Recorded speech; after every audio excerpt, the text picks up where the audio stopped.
দর্শক, এই মুহূর্তে প্রধান নির্বাচন কমিশনার বক্তব্য রাখছেন, আমরা সরাসরি যুক্ত হচ্ছি সেখানে। And I will do my best for that.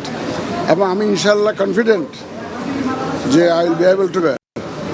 আমার টিম আছে, I have a very efficient team of election commissioners who are around me now.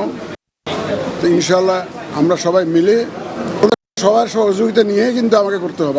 আমরা একা পারবো না, কিন্তু আপনাদের সহযোগিতা লাগবে, দেশবাসীর সহযোগিতা লাগবে, রাজনৈতিক দলগুলোর সহযোগিতা লাগবে, সবার সহযোগিতা নিয়ে ইনশাল্লাহ আমরা এই দিকে একটা free, fair and credible election আমরা ইনশাল্লাহ উপভোগ। এখন সংস্কার কমিশন কাজ করছে, সেই পর্যায়ে আপনারা কি কমিশনের সংস্কার কাজ শেষে না করবেন, নাকি আপনারা দেখবেন যে কি অবস্থা? দেখেন, সংস্কার একটা চলমান প্রক্রিয়া, কিন্তু একটা ইলেকশন করতে গেলে আমাকে তো কিছু এসেনশিয়াল সংস্কার তোলা। ফর এক্সাম্পল একদম ধরেন, এখন নানা রকম কথা হচ্ছে, কেউ বলছে প্রপোর্শনাল রিপ্রেজেন্টেশন, কেউ বলে যে first past the post system, আগের সিস্টেমে ইলেকশন। এটা যদি আপনার কনস্টিটিউশনে যদি এটা যদি ফয়সালা না হয়, আমরা এটা করবো কীভাবে? এখন ইলেকশন করতে গেলে আমার যে ইয়াঙ্গার জেনারেশন যা ভোট দেওয়ার জন্য মুখিয়ে আছে বছরের পর বছর, তো তাদেরকে আমার ভোটার লিস্টে আনতে হবে, সুতরাং ভোটার লিস্ট করতে হবে। এবং maybe reforms needed here and there, আমরা রিফর্মস দরকার হবে, ইন্টারভেনশন দরকার হবে, সেটা তো আমরা রেডিলি পাবো, যেহেতু একটা রিফর্মস কমিশন কাজ করছে ইলেকশন কমিশনকে রিফর্ম করার জন্য। তাদের পরামর্শ আসুক, আমরা দেখি যে কোনটা গ্রহণযোগ্য হয়, এটা যেগুলো গ্রহণযোগ্য হবে সেগুলো বাস্তবায়ন করতে হবে আমাদের। আর কনস্টিটিউশন অ্যামেন্ডমেন্ট রিফর্ম কমিশন কাজ করছে, they have lot of suggestions about the constitution. ভাই, কনস্টিটিউশন ঠিক না, I am a product, my team is a product of the constitution. এই কনস্টিটিউশনটা যদি ঠিক না হয়, তাহলে আমাদের যাত্রা তো আমরা এলোপাতাড়ি হয়ে যাবে।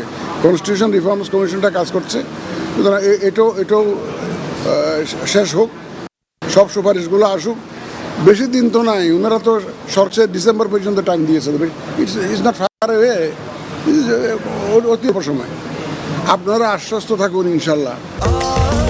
স্বাস্থ্যকর অল টাইম ফ্যামিলি কেক, সব সময় অল টাইম হেলদি লাইফ। আমাদের নিয়ত সহি, উই আর কনফিডেন্ট ইনশাল্লাহ we will be able to deliver. আর এবার একটা সুযোগ আগে ছিল না, কি সুযোগ জানেন আপনারা?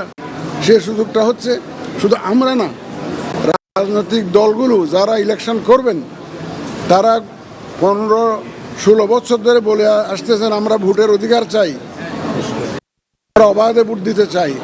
সুতরাং তাদেরকে আমরা সাথে পাবো এবং তাদের ডিমান্ডটাকে আমরা বাস্তবায়নে সহযোগিতা করবো তাদের। সুতরাং আমাদের তো কোনো অসুবিধা নাই, তারাও জাতির কাছে ওয়াদাবদ্ধ। আজকে আর না, আমরা এখন ইলেকশন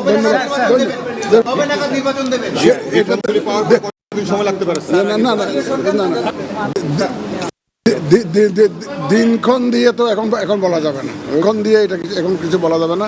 আমরা কিছু যে কিছু রিফর্ম যেগুলো দরকার আছে সেগুলো করে আগে আমি দায়িত্বটা নেই, এটা বুঝে নিই, কাজকর্মটা বুঝে নিই, আমাকে এটা বুঝতে তো দিবেন ভাই।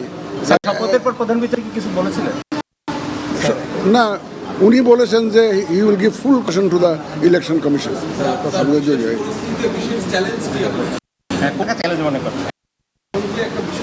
আমার হতে পারে এরকম বিষয়, আমার চাকরি জীবনে বহু আসছে। আমি তথ্য মন্ত্রণালয়ের সচিব ছিলাম, জ্বালানি মন্ত্রণালয়ের সচিব ছিলাম, স্বাস্থ্য মন্ত্রণালয়ের সচিব ছিলাম, বহু চ্যালেঞ্জ দেখেছি এবং ইনশাল্লাহ সাফল্যে মোকাবেলা করেছে। চ্যালেঞ্জ মোকাবেলা করার সাহস এবং অভিজ্ঞতা আমার আছে। সুতরাং আমি ইনশাল্লাহ যে কোনো ধরনের চ্যালেঞ্জ আসুক, সংশ্লিষ্ট সবাইকে নিয়ে ইনশাল্লাহ overcome those challenges. Thank you. ধন্যবাদ। একটা মিনিট, সংস্কার কমিশনের সংস্কার কথা বলছিলেন, আপনি কি এই যে নির্বাচনের ক্ষেত্রে সংস্কার কমিশনের সুপারিশ অপেক্ষা করবেন? এটা সুপারিশ তো আসে যাবে তো আপনার এই ডিসেম্বরে, টাইম তো বেশি দিন নাই। ওরা যদি এটা it is premature for me two comment on this. অনেক বিতর্ক চলছে, বিতর্কের একটা ফয়সালা হোক, কিন্তু তাহলে আপনারাও দেখতে পাবেন যারা হবে। চলো আমরা যাই, এখন পরে কথা হবে আপনাদের সাথে। আসসালামু আলাইকুম। Thank you sir.